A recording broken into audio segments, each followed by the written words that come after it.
Welcome back to the Notary Podcast with Daniel Lewis. We have a very, very special guest. We have Mona Euler, who has been great topic today. It's very topical, actually, because I've talked to a lot of people that handles stress differently, going to like conferences. They meet people they don't know, notaries that go into businesses for the first time, people's homes, and there's a little bit of anxiety and stress. We have Mona Euler here. She's been in the healthcare field for over 30 years in a variety of leadership roles. She's a registered nurse, and she's the founder of a healthcare advocate. How you doing today, Mona? I'm doing great, Daniel. Very, very good. We're going to talk about a great topic, stress. Yes. Tell us about stress, Mona. Well, stress, and you mentioned it, is different for everybody. But at one time in your life, or sometimes many times, all of us have experienced stress. So what is stress? It's commonly known as the fight or flight reaction to something in your life. And we release adrenaline when this happens, when we're in these situations that we're stressed, adrenaline and cortisol. Now, sometimes stress can be good. Mm-hmm. Say that you have this presentation today, or you're doing this podcast, and so it keeps you on your toes.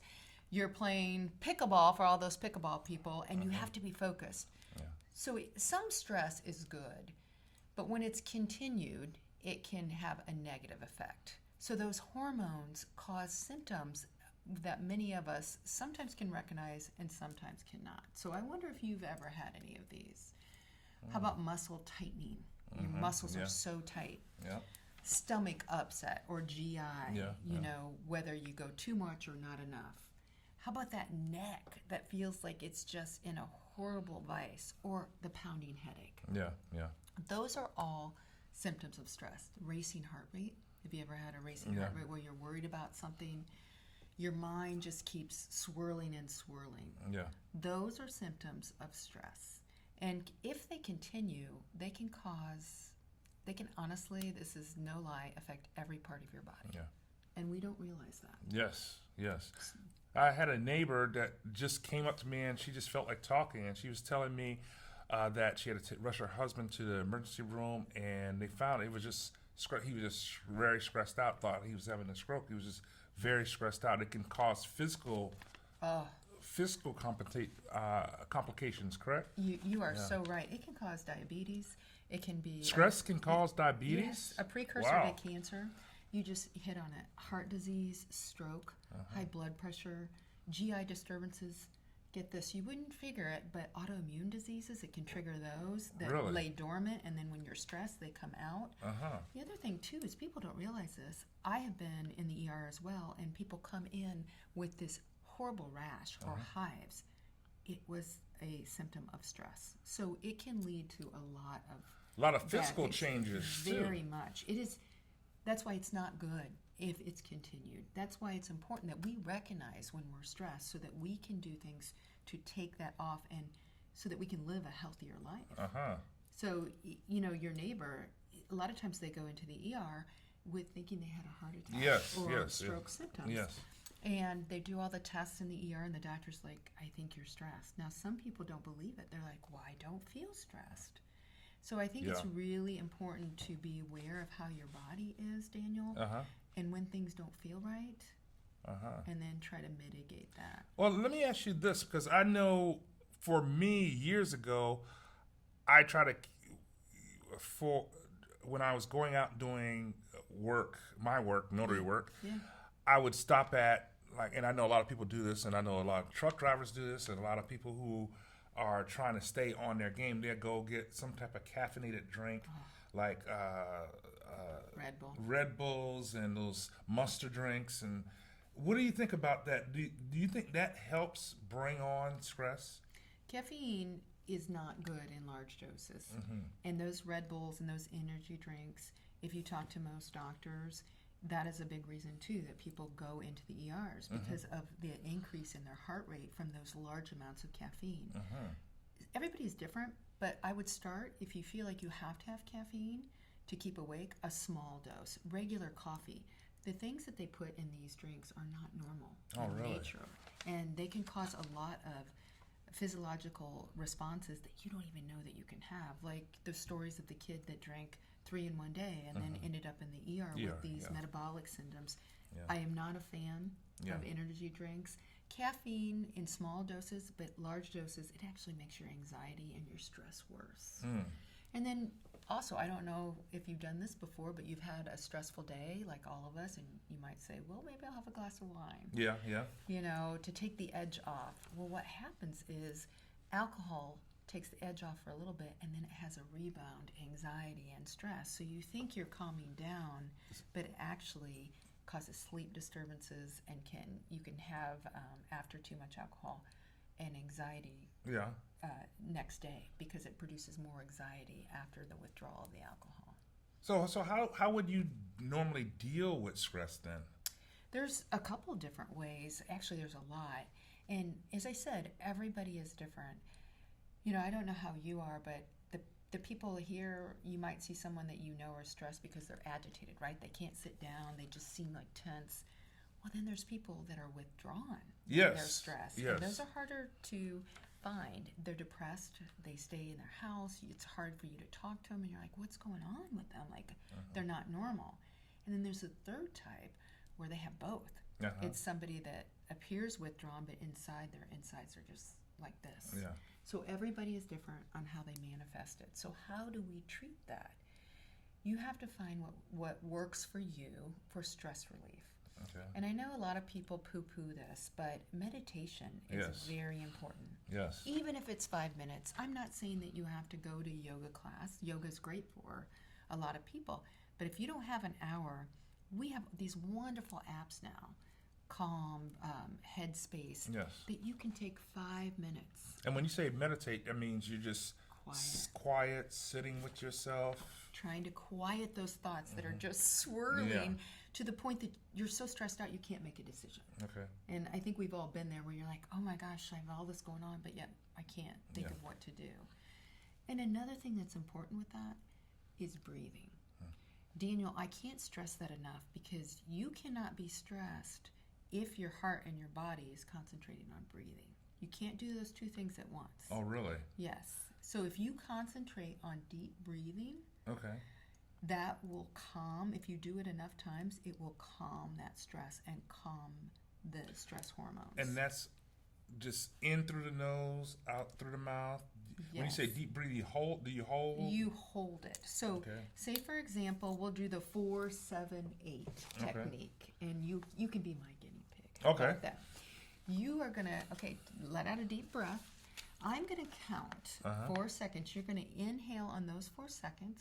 Then when I tell you, you're going to hold it for 7 seconds. Hold it for 7 seconds. Hopefully you're counting fast. And you usually count. And for those of you at home, you're like, well, Mona, is it 1, 2, 3, 4, 5?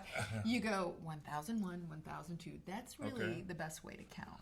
And then you're going to exhale, a nice exhale on 8 seconds. So let's try it, right? You're going to inhale for 4 when I tell you. Okay. Hold it for 7 and exhale for 8. Oh, wow.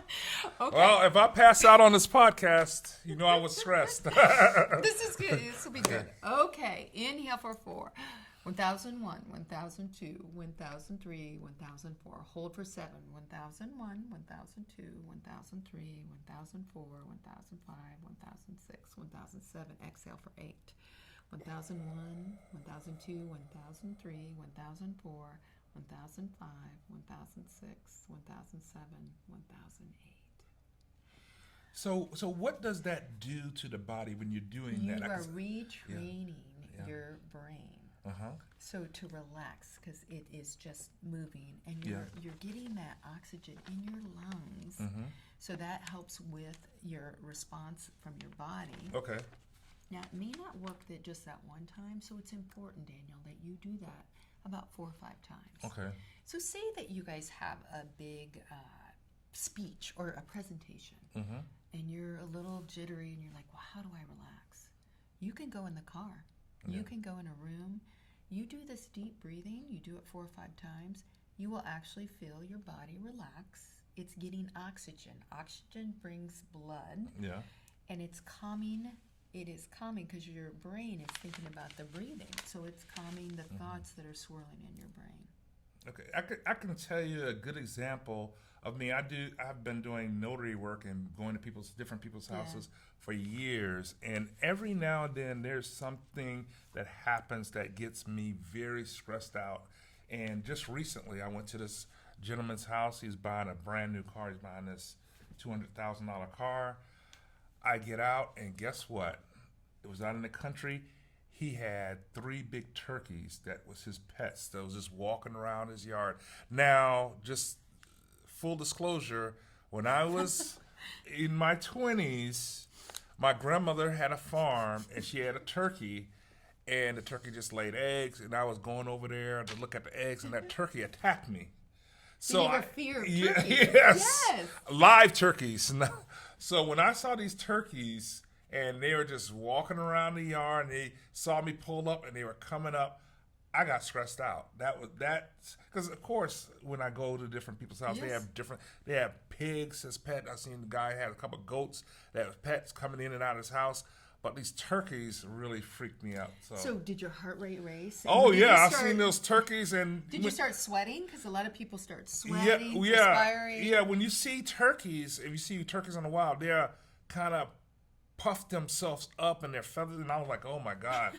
I have to get to his garage, and his turkeys is right between. So yeah, I did some of those deep breathing exercises. That helped a lot, but I still don't like those turkeys. Those turkeys. Oh my goodness, we all have these fears, right? But I'm glad that you acknowledge that. So another thing that you can do, believe it or not, is when you're driving or you're getting all geared up to go to this turkey place where you're going to see those turkeys. Music helps. Yes. Music I don't know what kind of music the turkeys like. Music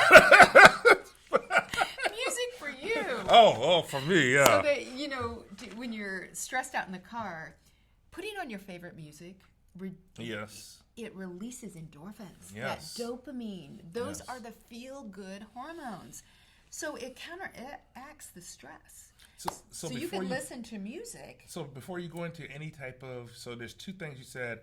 The deep breathing that really changes your chemistry in your mind, right? Yes, you're concentrating on the breathing instead of the thoughts that are causing you stress. Okay, and then music. Any type of music that you like. Whatever you enjoy, because it's releasing that pleasure, right? Yes.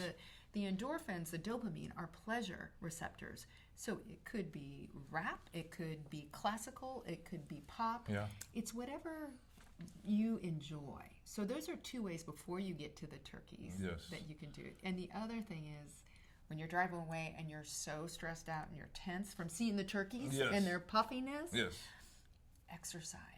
Getting out, stopping at a park, walking around, even 10 minutes. So you're not talking about hardcore cardio boot camp style exercise. You're talking about... You can just take 5 or 10 minutes, Daniel. It doesn't have to be, the Pilates class and the weightlifting. Although that's good, you're still going to get the endorphins from that. Some people are like, Mona, I don't have time. So what I tell them is, if you're stressed and you're sitting at the computer screen or you're doing the work that you do as a notary, and say that you can just feel your blood pressure really high. Yes. Get out, take a walk around a park. Because guess what? Again, that releases those wonderful endorphins that make us happy.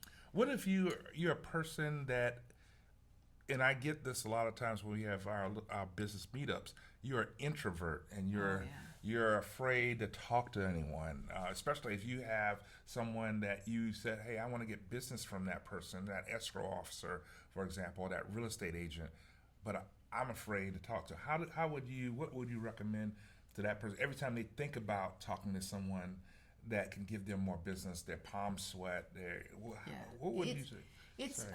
So a couple things with that. One that actually helps, that most speech people and Toastmasters in different groups say, prepare.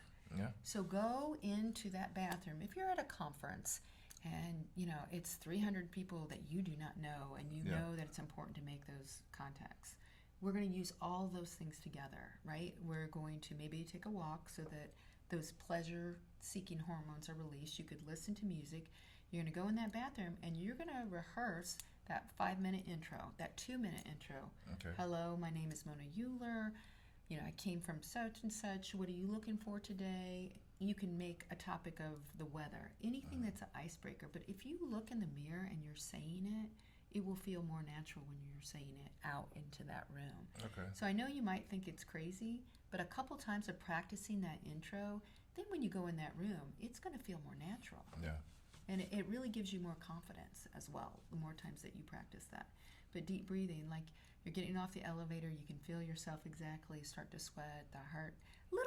A little bit is good. Remember what I told you? Yeah. It'd be unusual if you didn't feel a little bit of that. And Yes. that keeps you more heightened. Yes. Your senses are more aware when you're in that situation. So I think just deep breathing, practicing that intro before you go in, Okay. and making in your mind, I want to make 5 contacts tonight. So Okay. in your mind, you're making that goal of searching for those 5 good contacts that you need. Do you believe it helps if you write down your goals and then look at them and then? Yes, because they're up here. Mm-hmm. So you've always got that when you're walking through the room and you're mingling with people. You've got the goals of what you want that meeting, what you want to get out of that meeting. So you're always thinking about it. Okay. So again, a little stress is good, right? When it's that kind of situation, then your stomach digestion slows, your Yeah. heart starts to beat faster for a reason. It's trying to pump more blood. It's sensing that little bit of adrenaline. Also, when you're stressed, your heart is trying to pump more blood. That's why you kind of It speeds up. speed up. Yes. Okay. So it's trying to help your brain adjust. Yes. And to yes. help that is just the deep breathing first. Yes, to if it's too much stress, if you really can't focus because your mind is Yeah. you're too stressed out. There's a fine line, and a lot of times, Daniel, people say, "Well, Mona, what's the difference between anxiety and stress?" Mm-hmm. Like, I don't understand which one I have. Yeah. Sometimes they go hand in hand, but I will say, stress is usually related to a trigger. Maybe it's your family, maybe it's your marriage, Yeah. maybe it's starting a new job, Yeah. which is one of the most stressful things you can do in your Yeah. life, Yeah. or retirement or moving. It's a reaction Mm-hmm. to the stressor. Now, anxiety, the stressor could be removed, and then anxiety is still there. Mm-hmm. So that's what I like to compare it to. And sometimes they go hand in hand, but usually stress is related to an event. So I've talked to someone before that says I have a lot of anxiety, but is there a way you can use your anxiety to your benefit? Well, some people will say they like it because Yeah. it makes them more alert. Yeah. Because when you're anxiety or stressed, as I said, that heart gets pumping and you feel like your mental facilities are just more alert. Yeah. Yeah. But when it's prolonged or you're not aware of it and you can't make a decision, Mm-hmm. you're just swirling. You've got this big report, or you may have that big conference that you have to do a presentation for, Yeah. and you're sort of paralyzed. That's not good stress. Or you're worried about it 24/7 and you don't sleep. Yeah. It's funny about stress. People eat too much or they eat too little. Yeah. They sleep too much or they sleep too little. So Okay. those are one of the things that you can sort of tell if you're stressed if you're not getting any sleep at night because you're just worrying about this one event. Yeah. Well, let me ask you this, because in our business, people are traveling here and there, and sometimes they're stuck in traffic, stuck at toll booths, stuck behind an accident. How would you handle what's some of the things people can do that are in that situation and they just got cut off? How can they? The road rage? Yeah, the road rage. Do you ever have road rage? Oh, of course, I definitely have road rage. But what are some of the techniques people can use at that moment? Because sometimes, I don't know, once people get behind cars, for some reason, they turn into tyrants or whatever. A different person? Yeah, they're a different person, yes. And you feel that blood pressure going Yes. and you want to hit somebody? Yes. Yes. So how would you handle that? What advice would you give to our viewers? A couple things, like we talked about, meditation. So how do you do that in a car? You click on your app, whether it's the voice control, you put on 5 minutes of meditation, and you're sitting there in traffic, and all you're trying to focus on is that meditation, whether it's the music, whether it's somebody talking you through. It's that deep breathing. Okay, Mona, I'm going to take 5 deep breaths. I'm going to count. Nobody can tell you're doing it in the car, but you are actually trying to relax yourself. All right, click on calm. do a 5-minute meditation. You're still in the car, but that is, and then the other thing is music. Music, it's hard to be stressed in the car when you've got music playing that you respond to. Yeah. So whether it's Beethoven and you're just hearing it belt out, it's really, you can't hardly do both. And so music, deep breathing, and those apps are wonderful. You can't exercise in the car, so you have to wait till you get out. Yeah. And then another thing, Daniel, when you're stressed, it is talking to someone. Yeah. Yeah. And I don't care who it is. I love that your neighbor came to you, because it could be your pastor, it could be your neighbor, it could be a relative, it could be a friend. But just saying out loud, hey, I'm really stressed out about this situation and what I'm going through in my life. The therapists are always great, and in the mental health professionals, but sometimes we don't have access to that, either financially or physically. So finding that person that you can be honest, because once you acknowledge that stress, then you can work on ways to decrease it. If you don't acknowledge it, and I've had people like this where they went to doctor after doctor, they went to the hospital about every month for 6 months, and we finally are like, it's stress. There's nothing medically wrong with you, but the stress that you're having is causing these physical symptoms. Yeah. And they don't want to acknowledge it, but if they do acknowledge it, then they feel better, because then they can work on the treatment. Yes. Yeah. Well, let me ask you this, because I know in our business, and you've been in leadership positions before. In our business, when as notaries we come into transactions, we do transactions, and sometimes we have an attorney there, we have a realtor there, we have a listing agent there, we have the sellers there, we have the buyers there. Sometimes at closings, for example, we're in charge of the closings, but some people don't want to follow the rules, or sometimes the situation is stressful because one party has one idea of what they want the transaction to go, and another party has another way they want the transaction to go. What would you recommend dealing with that if you're sitting in a room with people that have opposing views and you're in the center? And that's hard. That's hard, because your job is really to make everybody happy and get to that win, and that's why they have you there. Yes. So one of the ways that you can do this to try to maybe de-escalate, especially if somebody's escalating. I love that word, de-escalate. Yeah, it's like you're like, well, they're raising their voice, they're turning red. I'm just trying they're to stumping on a table. Yes. yes. So Daniel, one of the best things you can do is restate what you hear them saying. Oh, because that gives them validation. You are validating their feelings without agreeing with That's awesome. Without agreeing with So it. you're restating what they said. Okay, and very if good. I understand you, what I hear you saying is you're very frustrated.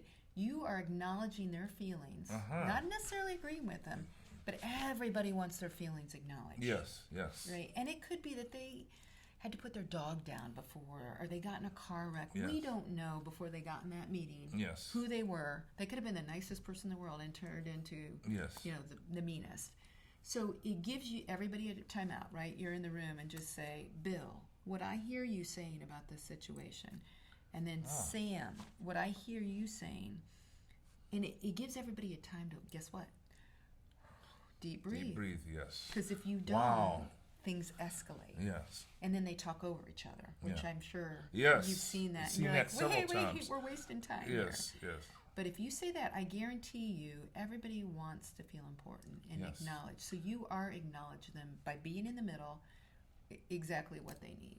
Oh, that is so powerful. Just that, by restating what they're saying, what you're saying is you're not agreeing with them. You're just validating their point, and you're letting them know that you hear them. Yes. Which gives them reassurance and could de-escalate the situation. And it's also a physical, right? And a way that you say that is in a very calm tone. Okay. You don't match their... No. You actually go down when they're elevated. Okay. Because if you say it slow and look them in the eye, they are feeling validated. Without even knowing it, you're calming them down. The same thing when you talk slow, your breathing is slow. So then they sense it. So you are doing emotional and physical work, but you have to really be in the moment, and you have to focus, because you might be sitting there going, I'm getting tense. I can feel myself. I'm starting to sweat. My heart. is racing. You've got to calm yourself down, look in the eye of both of them. And it's really hard to be mad at someone that's validating how you're feeling. Yes, that's so powerful. Wow, that is so powerful, because sometimes we have those type of situations that happen. That is so powerful. What other tips can you give people that are in stressful situations? We talked about how do you know, because some people don't know they're stressed. We talked about that. We talked about some things that you can do to de-escalate. I love that word, de-escalate a situation, because sometimes you'll be saying that all day. Yeah, I'm going to say that. That's my new word for today, de-escalate. I love that word. What are some of the things, any other tips you have for people that are in stressful situations, people that are changing, like most of our viewers are at the point where they're changing careers, coming out of corporate America, starting their own career, and they got a lot of things at them at one time, like taxes, how I'm going to manage my taxes now. Should I be an S Corp, LLC, or sole proprietor? How do I get my training? How do I get repeat customers? That's a lot. Yeah, that's a lot. So how would what would be your advice to someone who might be a single parent, says, okay, I got this mortgage coming every month. Yeah. What advice would you give? That's a lot. I mean, that's a lot of stressors. Yeah. Coming from corporate America and really having to do it all. Yes. And having to figure it out. Yes. So some of the things that I would suggest is you got to take care of you, because you can't run your own company if you are in bad health. Yes. And by that, it's managing your stress. You need to go to sleep at night at the same time. It's crucial that you get sleep. Otherwise, you do not focus. I hear so many public speakers say, or motivational speakers say, you don't need sleep. Everybody else sleeps 8 hours. You only need 2 or 1 hour. What do you say to that as a nurse, as a person that works in healthcare? That's the very small percent of the population that get by on little sleep. And the studies have shown, and I hate to tell them that, but they've shortened their lifespan by getting 2 or 3 hours of sleep. It could be 6 years. I don't want to do that. I don't want to shorten my lifespan. Me either. So going to bed at the same time every night, making a dark environment, a cool environment. You can't think clearly if you don't get enough sleep.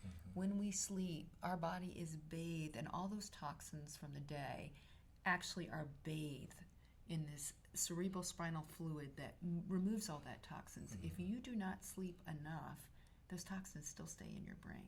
So it's really important. What effect does that have? Clouded thinking, insomnia, you can have metabolic issues. Mood swings, maybe? Mood swings, irritability, anger, impatience. I mean, really, really not good things that you want to exhibit as a... So what you're saying is getting a good night's sleep is really important. Getting that exercise. And I know you guys hear this a lot, and a lot of you are like, Mona, I'm so busy. I'm working 14 hours a day. I can't do it. I'm not saying 2 hours of hardcore, conditioning. I'm saying go for a walk for 10 minutes. Turn off your cell phone. Take deep breaths. Engage in your senses. And that will center you more, because your mind is going a mile a minute, as you said, like LLC, my finances, how am I going to market, how do I do my computer? You've got to have some of that time for exercise for the good hormones and to do that deep breathing. Okay. So take 15 minutes every couple of hours. I would do every hour if you could, but every couple of hours, and de-plug from that computer and that phone. The other thing is talk to someone. Talk to someone. There are other people in your situation. I can't stress that enough. Reach out to those fellow notaries that are trying to do it on their own and just say, hey, what have you found? And I'm stressed about this. Just talking about it really helps relieve the stress. Yeah. It does. Make sure you're listening to that music. Make sure that you're moving. And some of these apps are free. Take 5 minutes a day. Especially if you are just like, I'm paralyzed with fear. I can't make a decision. Take that 5 minutes, Daniel. You'll be amazed at how well you'll think after that. Very good. Very good. Mona, thank you so much for coming and being on our podcast. If you like the content today, make sure you like and subscribe. Hopefully we'll have Mona back sometime. She's awesome, don't you think? Make sure you like and subscribe. See you on the next podcast.